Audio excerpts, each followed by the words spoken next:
வாழ்நாள் முழுவதும் மகிழ்ச்சிக்குள்ளே நடக்குது. காலையில் எழுந்தவுடன் புது கிருபை தாங்குது.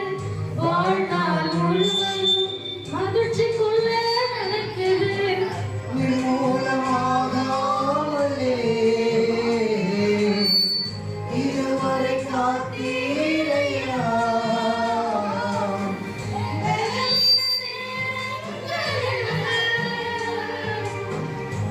கிருபை தாங்கினாயா என் கரலும் என்